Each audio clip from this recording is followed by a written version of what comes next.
Eu quero começar, senador, comentando aqui uma correção que eu recebi de um internauta por conta de uma frase que eu falei aqui, o senador Paim, acho que era o presidente, sobre a necessidade, nesse momento de profunda crise, de abolirmos os partidos atuais. E a pessoa me corrigiu dizendo que eu estava errado gramaticalmente ao dizer que precisava abolir, porque, segundo ele, já foram abolidos. Segundo eles, o que caracteriza e define de fato um partido, com a unidade ética de todos os seus militantes, com a unidade programática de seus filiados, não temos hoje. E ele dizia, não precisa abolir. É preciso, como eu também falei, refundar os partidos. E é preciso. Essa é uma das causas que nós temos dessa crise. Essa é uma das causas da falta de liderança que nós temos. Nós precisamos criar partidos de verdade. Eu me atrevo a dizer que aqui no Senado só tem um partido que não tem nenhuma divergência interna, que é o PSOL, porque o senador Randolph é o único senador Randolph.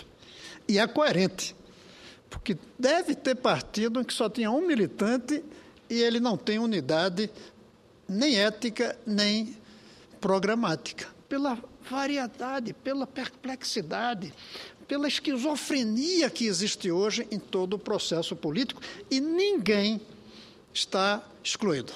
Nem o meu partido, nem eu próprio, nem ninguém.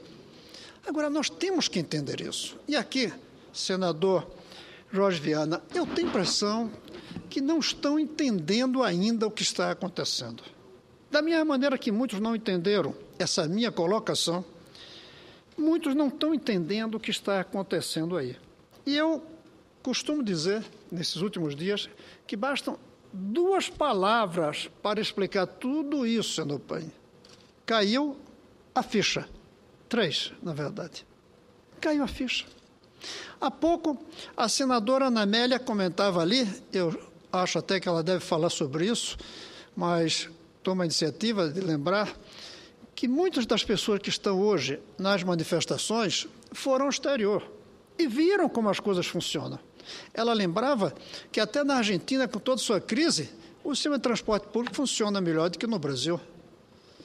As escolas estão melhores que no Brasil. O sistema de saúde, eu não sei, mas é bem capaz de que estejam melhor. Caiu a ficha.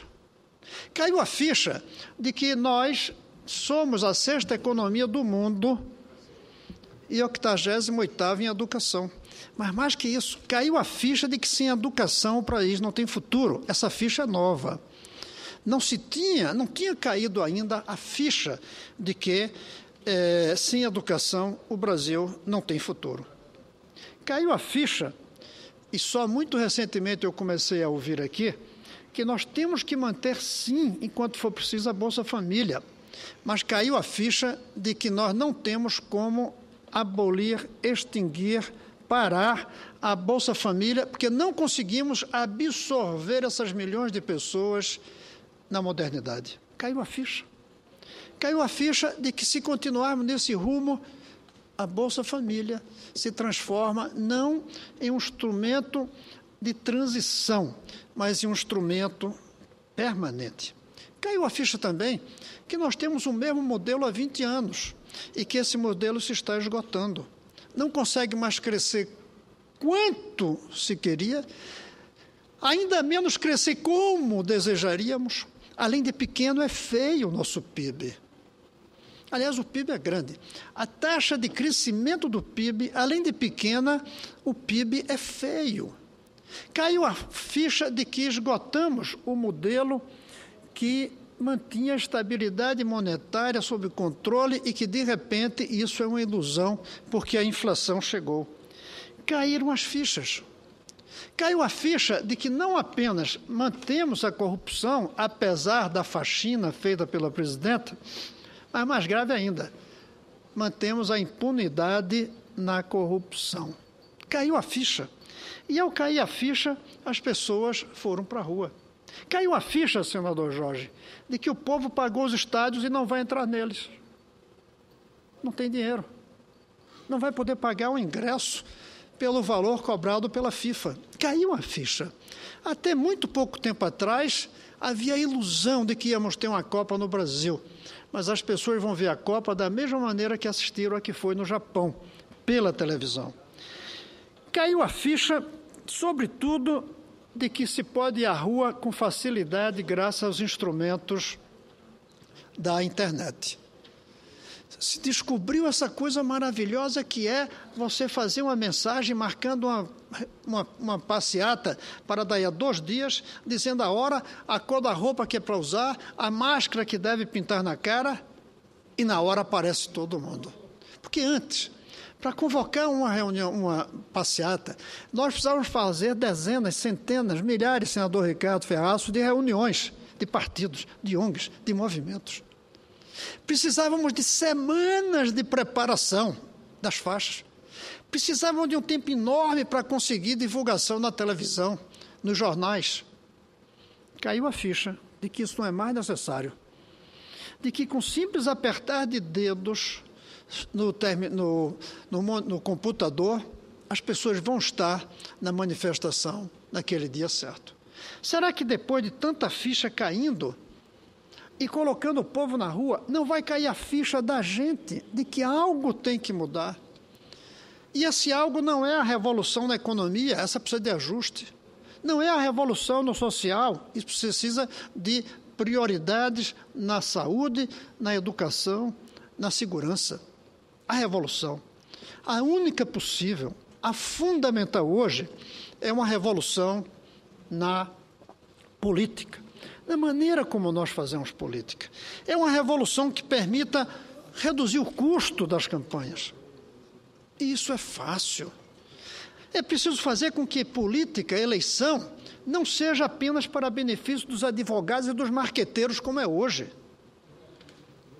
O sistema que está montado aí, ele beneficia os marqueteiros, que recebem milhões, gastam milhões para fazer a publicidade, e os advogados para corrigirem os milhares de erros que nós cometemos todos os dias no processo eleitoral. Isso pode ser reduzido. Tanto o custo dos advogados, tendo um sistema eleitoral mais nítido, mais claro, onde os erros não sejam tão constantes, e tendo um sistema de publicidade barato, que cada candidato vá com sua cara à televisão, mostre por que quer ser deputado, senador, governador, prefeito, presidente, vereador. Ele diga, ele mostre, sem precisar do embonecamento de cada candidato. Nós precisamos, provavelmente, reduzir essa tragédia de fazer da política uma carreira, em vez de ser um serviço público com prazo de validade. Nós precisamos, para fortalecer, inclusive, novos partidos, ou os partidos que estão aí sendo refundados, acabar com a coligação. A coligação no primeiro turno é uma desmoralização. É um mercado de tempo de televisão que a gente faz. Se acabasse isso e ficasse obrigado cada partido a lançar candidato aos cargos majoritários, sobretudo no executivo, nós acabávamos com essa promiscuidade entre os clubes eleitorais que se chamam de partido. Eu acho que deve ser pelo desgaste dos partidos que a ex-ministra Marina não colocou a palavra partido no seu partido. Basta isso para dizer que essa pessoa que me escreveu tem razão. Eu errei quando disse que era preciso vir a abolir. Segundo essa pessoa, já foram abolidos. E como partidos foram, não foram como legendas, não foram como siglas, não foram como clubes eleitorais, não foram como carruagem que carrega os candidatos, mas como estrutura partidária, no sentido de uma unidade de valores, no sentido de unidade nos valores éticos dos seus membros, no sentido da unidade dos programas dos seus militantes. De fato, nós não temos muitos hoje, se é que temos algum, mas é melhor deixar a hipótese de que temos para não correr o erro da supergeneralização. Amanhã, por exemplo, senador Randolph, nós vamos ter a chance de votar aqui um partido de minha iniciativa que vai demonstrar se nós estamos caminhando no sentido de entender o que está nas ruas ou de não entender. É um projeto meu que diz que cada um de nós que tiver mandato terá sua prestação, declaração de renda, submetida à malha fina, automaticamente. Que coisa mais óbvia do que isso? É até um privilégio para quem faz suas coisas direitinho, é um privilégio. Vai ter fiscais analisando os seus erros para você poder corrigir enquanto é tempo. Se isso já existisse, senador Jorge Viana, a gente não estaria pagando o preço que está, porque o Senado não descontou imposto de renda de 2 das parcelas que pagava de salário. 20 anos, talvez, de erros. Não teria continuado se tivesse passado numa malha fina. Teria evitado o prejuízo que está dando a tantos senadores. E pior ainda do que o prejuízo, o constrangimento e a vergonha de que uma parte da receita não pagava imposto de renda e você tinha que colocar a declaração entre os vencimentos não tributáveis. Quando descobrimos isso, que eu fui cobrar do meu contador, ele disse, nem que quisesse, não poderia colocar essa renda entre os tributáveis, porque está lá na declaração de bens que são rendimentos não tributáveis. Uma malha fina teria descoberto isso. Amanhã, a Comissão de Economia tem a chance de votar isso, senador Jorge. Tem um parecer favorável do senador Suplicy. Eu aproveito que os que estão aqui, que são da Comissão de Economia, eu acho que a opinião pública, a população, os que estão nas marchas, os manifestantes, vão gostar desse gesto. Pequenininho assim, um gesto minúsculo, mas um gesto a favor. Derrubar isso amanhã vai ser um gesto grande contra. Se aprovar, é um gesto pequeno a favor. Nós temos que discutir até que ponto vai se continuar ou não com voto secreto aqui no Congresso. Nós já derrubamos aqui, graças ao senador Paim, que é o autor, mas continua ainda valendo. Recentemente fizemos a eleição do presidente do Senado. O povo tinha direito de saber em quem cada um da gente votou. E não sabe. Porque ainda foi secreta. Eu quero interromper para dar a palavra ao senador Ferraço. O senador Cristóvão Buarque, eu apenas desejo me congratular com Vossa Excelência, porque eu sou muito otimista com as perspectivas e as possibilidades dessas extraordinárias manifestações que nós assistimos nos últimos dias. Subtraindo as cenas de vandalismo, que são absolutamente acessórias e precisam ser coibidas pelo Estado brasileiro, porque Estado democrático não pode prescindir de um aparato de segurança que possa reprimir essas que são ações fora da curva. Mas eu sou otimista com o movimento, porque este movimento, por mais duro que fosse, e por mais duro que é o recado que as ruas está transmitindo para a classe política, para todos nós que temos, enfim, a delegação da população para atuar em seu nome, as ruas estão dizendo que a democracia representativa está sendo ameaçada e nós precisamos reagir com atitudes, reagir com posições. Portanto, eu acho que este ambiente e esta crise que nós estamos vivendo, nunca deixando de afirmar que crise também pode ser oportunidade, esta crise é uma oportunidade para o Senado da República. Colocar diante de si uma agenda como esta que Vossa Excelência está se manifestando da tribuna do Senado, que dá a condição de nós começarmos um trabalho de resgate e de sintonia com aquilo que as ruas estão transmitindo e emitindo através desses sinais exitosos que nós pudemos assistir nos últimos dias. O que desejo é me congratular com Vossa Excelência e dizer que este ambiente é uma oportunidade para o Senado, desde que nós saibamos interromper esta inércia que estamos mergulhados por ausência de agendas efetivas que possam nos colocar em sintonia com as manifestações populares. Senador Ricardo, eu só tenho que me felicitar de estar aqui recebendo uma parte como o seu. Se essa casa estivesse cheia e pessoas também estivessem sintonizadas com essa sua visão, que eu comparto totalmente, de que essa é uma grande oportunidade, talvez a gente pudesse tirar muito proveito positivo para o Brasil dessas manifestações. Quando as pessoas perguntam o que é que acham dessas manifestações, eu digo, eu lamento que tenha demorado tanto. Até porque em 2003, senador Taques, eu era ministro, e um debate aqui numa escola de 2º grau, ensino médio aqui em Brasília, me perguntaram o que eles podiam fazer para ajudar no meu trabalho de ministro, e eu disse, vão para o Congresso e peçam que os senadores e deputados votem por mais recursos para a educação. Lembro que no outro dia, quando saiu nos jornais, o presidente Lula me ligou imediatamente para reclamar. Se eles tivessem seguido o meu conselho 10 anos atrás, era capaz da gente hoje estar numa situação diferente. Mas cada coisa tem o seu momento. Eu é que estava errado do ponto de vista do tempo de fazer aquela proposta de manifestações. O tempo chegou agora, porque a ficha caiu agora.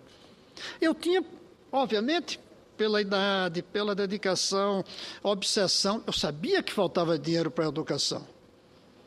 Eles não tinham tanta convicção que justificasse para as ruas. Agora caiu a ficha.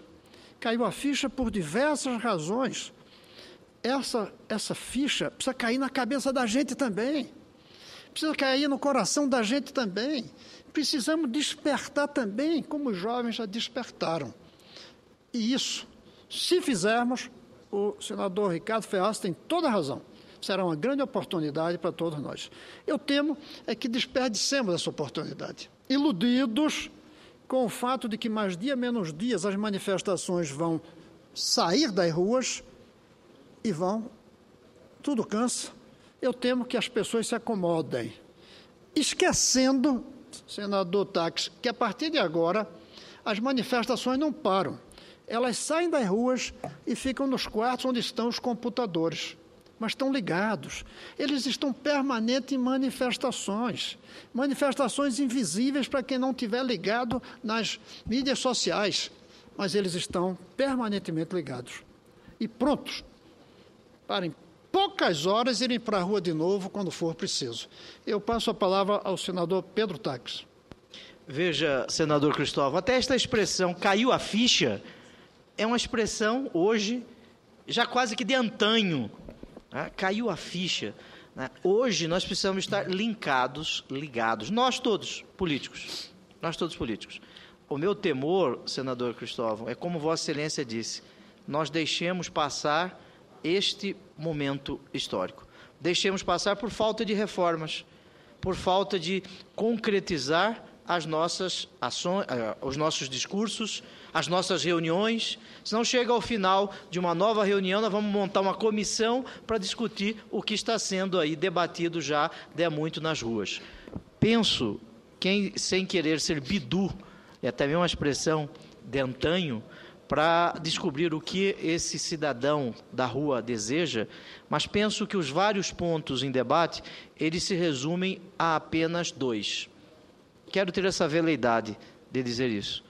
Inconformismo com a classe política. Não com partidos políticos, este ou aquele partido político, mas com a classe política que não concretiza promessas, que não realiza compromissos, a classe política que não consegue sair do discurso e ir para a prática. E outro tema é a corrupção. Aliás, aqui nós temos uma tautologia, um raciocínio em círculos. A classe política e a corrupção. É mais ou menos igual aquele biscoito que vende mais porque está sempre fresquinho porque vende mais. Nós temos um raciocínio em círculo. Infelizmente, muitos não querem debater a essência. Por exemplo, a PEC 37 foi um dos temas. Eu gostaria de ver os valentes que defendiam a PEC 37. Eu quero ver estes valentões debatendo a PEC 37 com legitimidade na democracia esta semana. Eles estão escondidos embaixo da cama, cobertos, com medo. Eu defendo que a PEC 37 seja colocada em votação esta semana. Cada um mostra a sua cara, inclusive o cara de pau deve mostrar a sua cara. Todos devem mostrar a sua cara. Nós não podemos jogar o lixo para baixo do tapete. Tem muitos escondidos, agora todos são contrários à PEC. me parece que passaram óleo de peroba na cara. Com todo respeito, nós temos que tirar o discurso e colocar na prática. Vamos... Sim, só 4 aqui votaram contra o projeto 132. Onde estão os corajosos? Os corajosos. E me permita mais 1 minuto. Quando nós, poucos, subimos na tribuna para falar contra a corrupção, muitos senadores desta casa falavam, udenistas, lacerdistas, vocês são moralistas. Eu quero encontrar esses moralistas hoje no meio no meio destas passeatas. O que nós temos aqui é muitos políticos tremendo de medo das ruas, tremendo de medo e querendo se adonar destes movimentos. Parabéns, agora nós temos que tirar do discurso e passar para a prática.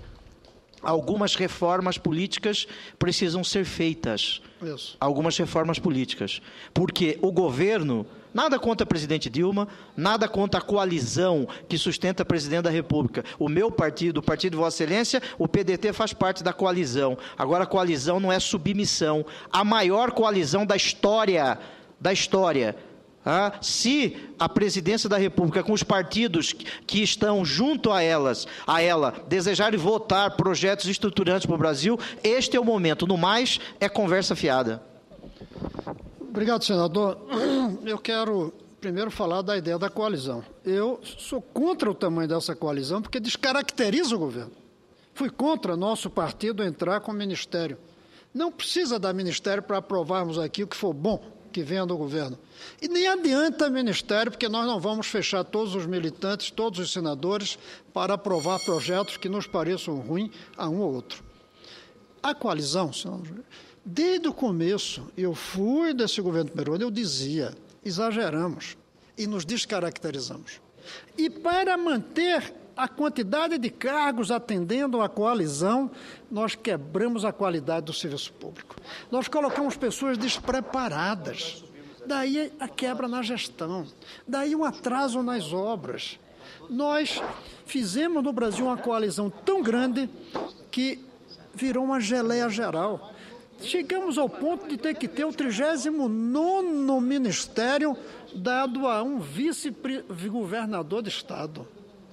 Ou seja, a quantidade de ministérios e a distribuição dos cargos conforme o loteamento da coalizão das diferentes legendas gerou uma das causas. Esse é um dos ingredientes das manifestações. É um dos ingredientes que nós não vimos no momento e, de repente, nos surpreendemos. Para mim, senador Jorge, a maior surpresa dessas passeatas é que a gente tenha visto com surpresa. É surpreendente que elas cheguem como uma surpresa, quando elas eram absolutamente previsíveis, sem saber a data, sem saber o mês nem o ano. Era claro que ia acontecer. Então, eu digo isso, mas antes de passar a palavra para o senador Randolph, eu quero dizer que houve muito mal-entendido até aqui, mas tem um que a gente não pode esquecer. É o mal-entendido dos que estão dizendo que isso é movimento de direita. Acusar esses jovens de direitistas, de fascistas, de nazistas, é um equívoco muito grande.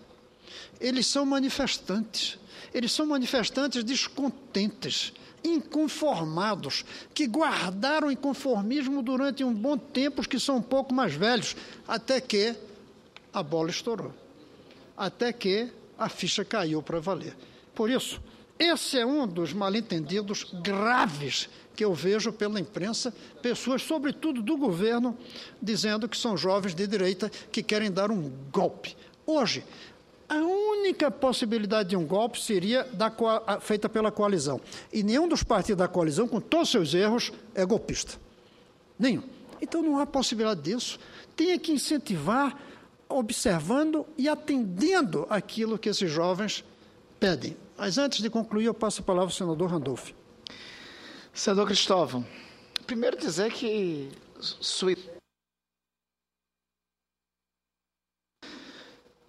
ideia é formidável, está amanhã na Comissão de Assuntos Econômicos, mesmo sendo suplente.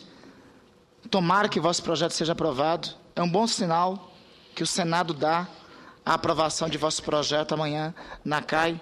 Eu espero, inclusive, ter a honra, mesmo suplente, eu espero, vou torcer para alguém faltar, para poder ter a honra de votar favoravelmente. Assinei artigo que saiu na coluna, no caderno Ilustríssima da Folha de São Paulo, de ontem, senador Cristóvão. O caderno Ilustríssimo, inclusive, fez um apanhado para entender esta semana histórica que o Brasil teve, esses 7 dias. Eu acho que nós tivemos os 7 dias que abalaram o Brasil para fazer uma paródia com a célebre obra do John Reed, dos 10 dias que abalaram o mundo. Nós tivemos nossos 7 dias que abalaram o Brasil nessa semana. E eu comecei um artigo fazendo uma referência ao meu filho, que nessa semana esteve em Macapá participando das manifestações de rua da minha cidade.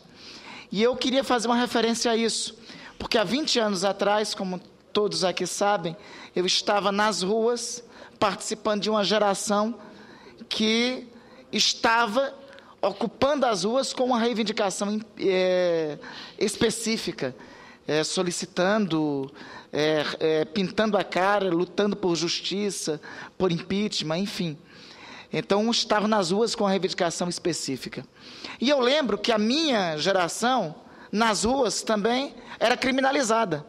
E nos colocavam todo tipo de rótulo. Inclusive, a geração que nos antecedeu colocava rótulos na nossa. Então, a pior coisa que pode ocorrer é tentar rotular essa geração. A pior coisa, e que a minha geração provou historicamente que não aceita rótulos, foi o papel que a minha geração cumpriu. E a geração que antecedeu a minha, provou para a geração que antecedeu, para a geração que a antecedeu, que não aceitava os seus rótulos. Então, nós não podemos incorrer no mesmo erro para essa meninada que está ocupando as ruas, fazendo o que a nossa geração fez. Não tem crime maior do que rotular, do que atirar contra os sonhos de uma juventude. Não tem crime maior do que tentar rotular os sonhos de uma juventude. Não tem crime maior do que tentar atrofiar os sonhos da juventude. Não tem crime maior do que dizer a um jovem que ele não pode sonhar. Além desse crime todo, senador Randolph, é uma estupidez muito grande rotular dessa maneira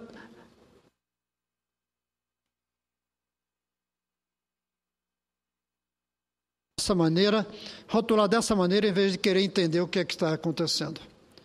Entender o inconformismo, entender que a ficha caiu e que a ficha, depois que cai, não volta mais para dentro. Ela continua aí, viva, incomodando e incomodada. Por isso, talvez o maior desafio hoje, senador Tacks, antes mesmo de que a gente faça essas mudanças políticas, é que nós entendamos que há uma cobrança por essas mudanças, que eu creio que, lamentavelmente, ainda não está permeando. O próprio fato da presidenta ir à televisão e fazer um discurso que, sinceramente, deu a impressão que não entendeu, que se ela tivesse entendido, ela devia começar dizendo: nós erramos. Não ela, sozinha, não o seu governo, nós, os políticos, ao longo dos últimos muitos anos, erramos. E temos que agradecer os jovens que estão nos mostrando nossos erros e dizer o que é que ela proporia para que, nos 18 meses que restam desse seu mandato, ela se transforme de candidata que ninguém conhecia em presidenta e de presidenta em estadista, dando um salto muito adiante do que é um presidente. Um estadista que agarra esse momento, que traz para a sua função aquilo que está na alma do povo e dá uma condução.